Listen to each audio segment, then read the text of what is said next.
Pemirsa, bukan biru Medan namanya kalau tidak ada informasi unik untuk Anda. Di mana sikat yang biasa digunakan untuk membersihkan lantai di tangan seorang perajin di Deli Serdang, Sumatera Utara ternyata bisa diubah menjadi kerajinan unik, menarik bahkan tembus pasar Eropa dan juga Afrika. Seperti apa bentuk kerajinan sikat dari sabut kelapa tersebut? Coba kita intip bersama rekan Elverina Hidayat yang ada di Kabupaten Deli Serdang, Sumatera Utara. Elverina, selamat siang. Jadi keunikan itu seperti apa? Silakan. Ya, selamat siang Marvin. Saya melaporkan dari Kabupaten Deli Serdang, Sumatera Utara dan saya membawa sikat sabut kelapa. Ini biasanya Anda gunakan sehari-harinya untuk membersihkan lantai atau membersihkan barang-barang. Tapi ternyata bisa disulap menjadi produk yang cantik semacam ini. Di belakang saya ini semuanya dari sabut kelapa. Sungguh sebuah kerajinan yang cantik, yang menarik dan juga unik, tidak terpikir sebelumnya apabila sabut kelapa semacam ini bisa dibuat varian atau dengan bentuk yang bermacam-macam, bisa binatang dan juga ada di sini adalah kendaraan ya, ada Vespa dan juga motor. Saya akan tanya ke perajin sabut kelapa di sini. Selamat siang Pak Susanto. Apa kabar Pak? Baik. Pak Susanto, bisa dijelaskan nggak Pak ini? Bapak membuat kreasi sikat sabut kelapa ini bisa dibuat sejumlah kerajinan yang menarik ini. Idenya dari mana sih Pak? Awalnya saya pengusaha sikat, buat sikat seperti ini. Jadi seiring berjalannya waktu, pemasaran sikat mulai menurun. Jadi saya coba berkreasi gimana pengusaha pengrajin sikat saya itu masih bisa bekerja. Jadi saya berkreasi dialihfungsikan produk saya. Jadi saya coba buat satu replika awalnya. Nah, saya bagikan ke teman-teman, ternyata responnya bagus. Nah, saya coba pasarkan, ternyata bisa dijual. Jadi saya berkreasi terus dan akhirnya sekarang saya udah memiliki ratusan desain. Ratusan desain. Itu selama berapa tahun Bapak buat ini kerajinan? Selama 3 tahun. 3 tahun ya Pak. Saya Pak, boleh diajarin saya bagaimana sih cara pembuatan sikat sabut kelapa menjadi kerajinan yang unik-unik semacam ini? Bahan-bahannya apa Pak? Ini bisa dijelaskan Pak? Awalnya dari serat kulit kelapa seperti ini, namanya Coco Bristol. Oh, ini seratnya ya? Ya, Coco Bristol, serat kulit kelapa. Jadi kita potong seperti ini, menjadi potongan seperti ini. Dipotong terlebih dahulu, tapi ini memang dibersihkan dulu Pak? Iya. Dicuci begitu ya? Iya. Ini adalah bahan-bahan utama. Terus setelah ini, Bapak boleh diajarkan, mungkin kita ke proses produksi di sini. Kita bawa ini adalah bahan utamanya sabut kelapa. Ini kita mau apa namanya prosesnya, Pak? Ini prosesnya serat kulit kelapanya dipintal. Menjadi bahan seperti ini. Jadi bukan hanya benang yang dipintal, tapi juga sabut kelapa dipintal. Ini prosesnya biar Pak Susanto aja saya lihat, karena tadi kayaknya susah pakai kawat. Kita langsung saja mulai proses pemintalan bahan baku sikat sabut kelapa. Ada trik khususnya nggak Pak? Ada. Apa? Ini harus orang yang udah terlatih dan dia bisa, gimana ya, kalau bahasa Medannya itu ditaksir. Ditaksir? Apa? Diperkirakan? Diperkirakan ketebalannya. Jadi dari ujung kawat sampai pangkal kawat sini dia ketebalannya itu harus sama. Harus presisi ya? Iya, harus sama. Kalau beda jadinya? Jadinya dia beresiko putus kawatnya. Dan bisa melukai diri sendiri mungkin Pak. Hati-hati makanya. Jadi setelah kita ukur itu kayaknya presisinya pas ya Pak ya? Iya, sudah pas. Sama-sama tebal nih. Tadi saya dapat bocoran dari Bapak, katanya kalau mau belajar mintal aja 3 bulan, Pak. Iya, 3 bulan dan dia harus melatih dari awalnya skill untuk membuat menyusun bulu-bulu sikatnya ini sampai dia harus punya ketahanan berdiri karena kerjanya tidak bisa sambil duduk. Dia harus berdiri. Jadi kalau dia kerjanya 8 jam, dia harus berdiri 8 jam. Berdiri 8 jam.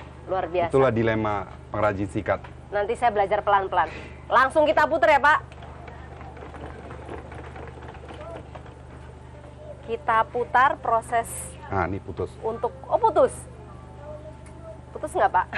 Hampir. Udah bunyi. Karena sudah pro ya Pak Susanto. Jadi memang harus diputar seperti itu untuk mendapatkan hasil yang bagus. Seperti ini. Jadi, kayaknya mudah ya Pak? Ya mudah. Kayaknya. Jadi diputar. langsung untuk diikat begitu ya, namanya dipintal ya? Dipintal. Jadi setelah jadi begini, awalnya saya jadikan sikat seperti ini. Nah, jadi pemasaran untuk sikat ini udah mulai menurun. Jadi saya coba bagaimana pekerja untuk memintal serat kulit kelapa ini bisa bekerja terus dan menghasilkan pintalan-pintalan seperti ini ya. Saya buat kreasi lain, saya arahkan menjadi membuat replika. Baik. Seperti ini. Jadi ini ya Pak ya, lebih tinggi ya. Iya. Untuk hasil akhirnya kerajinannya menghasilkan nilai ekonomis yang tinggi. Bahkan bisa dibentuk macam-macam begini. Pak bisa ajarin saya nggak Pak kalau dipotong-potong yang paling sederhana? Bapak bisa ajarin saya buat apa? Kita belajar buat burung ya, Burung ya. Karena di sini Marvin Ini ada burung. kalajengking, ada buah durian. Ini tapi saya buah durian nggak bisa dimakan ini Pak. Iya. Kalau dibawa pulang. Ntar kalau ada yang minta oleh-oleh dari Medan bawain aja ya. Siap. Terus ada bermacam-macam juga di sini. Lagi proses apa ini Pak? Cutting juga ya? Iya. Selamat siang, ini dengan siapa nih? Saya Surya. Surya katanya masih sekolah ya? Iya. Di sini udah berapa lama? Udah hampir setahun. Udah hampir setahun. Belajar apa aja? Banyak juga buat replika burung, kepala jengking, dan lain-lain lah. Oh, jadi udah hampir 1 tahunan udah bisa bikin macam-macam ya. Sehari Ya. bisa bikin berapa kamu? Satu hari bisa sampai 20. 20. Saya tantangin, coba sekarang waktunya saya belajar sama Pak Susanto. Mungkin saya bisa nggak dalam waktu 1 menit bikin burung? Ayo Pak. Janganlah Pak. Jadi pertama harus digunting ya. Iya, proses awalnya mau dimulai dari mana dulu? Boleh yang Ya, paling kaki. simpel Pak. Nah, kita buat kaki dulu. Untuk kaki burungnya bentuknya seperti ini. Iya, saya bantu apa Pak? Iya, bantu motong. Motong. Guntingnya Jadi tuh- Marvin, ini dirapikan dulu karena memang banyak serabutnya. Jadi perhatikan menjadi- ya. Nah, ini cara mengguntingnya kita potong tepat di atas kawat seperti ini. Oh gini, Nah, tepat di atas kawat. agak susah ya Pak. Sampahnya jangan jatuh di sini. Jadi harus kuat ya Pak ini motongnya Iya. ya Pak. Ini Bapak kalau yang membantu untuk produksi Ya. memang dari warga sini ya Pak? Iya. Bisa dijelaskan nggak Pak berapa lama prosesnya Bapak ngajak? Pelatihannya?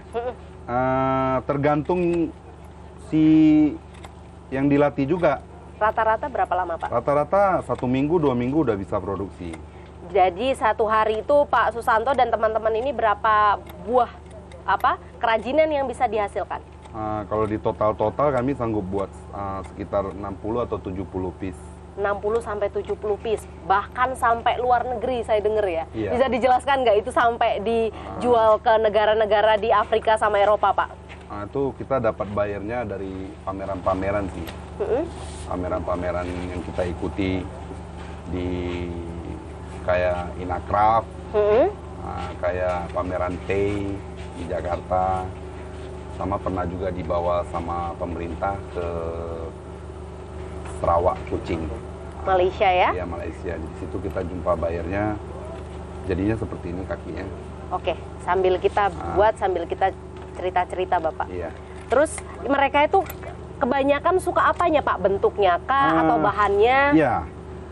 Ini bahan bakunya yang disukai mereka karena bahan baku yang kita pakai itu tidak semua negara memilikinya. Karena negara penghasil kelapa kan cuman negara tropis saja kan.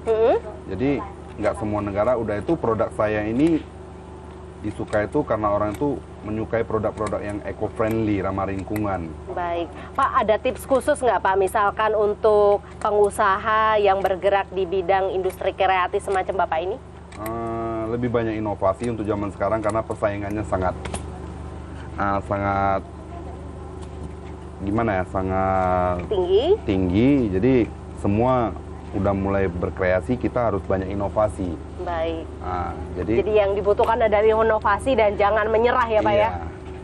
Seperti saya juga ini walaupun hasilnya kurang begitu bagus Marvin, karena ternyata susah. Jadi Iya. saya nanti akan belajar, bisa nggak kira-kira saya pengen bikin mungkin belalang di sini atau flamingo. Karena harganya di sini kalau dijual cukup terjangkau ya Pak ya, Iya. dari 30.000 sampai harga 1,5 juta. 1,5 juta itu ada miniatur masjid ya. Iya. Tapi sudah terjual, sayang sekali. Iya. Marvin